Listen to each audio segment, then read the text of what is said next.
కొడాలి నాని, నీది ఏం లాజిక్? గుడివాడకు విజయవాడేమో నాన్ లోకల్. 300 కిలోమీటర్ల అవతల ఉన్న హైదరాబాద్ మాత్రం పక్కా లోకల్. నీ ఇల్లు హైదరాబాద్ లో ఉంది, నీ ఆఫీసు హైదరాబాద్ లో ఉంది, నీ పిల్లలు హైదరాబాద్ లో చదువుతున్నారు.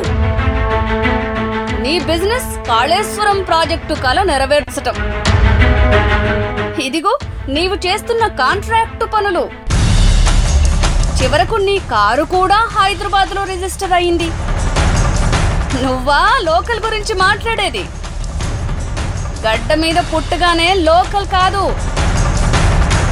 ఊళ్ళో ఖాళీగా ఉన్న ఓ 1000 మందిని పోగేసుకుని జేజేలు కొట్టించుకోగానే లోకల్ కాదు.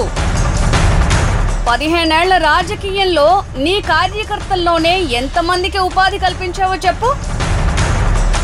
పుట్టిన గడ్డకు నీవు చేయించావని చెప్పుకునే అభివృద్ధి ఒక్కటి చెప్పు.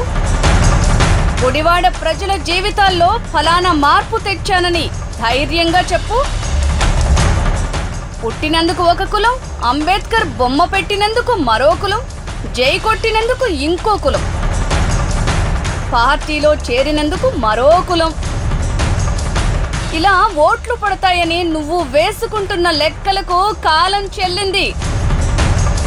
మా గుడివాడకు నువ్వేం చేసావో చెప్పు. మా వాడివని చెప్పుకునేందుకు నీ మార్కు అభివృద్ధి ఏంటో చెప్పు. చెప్పేదేమీ లేకపోతే మీ హైదరాబాద్ భాషలో చుప్ రహో.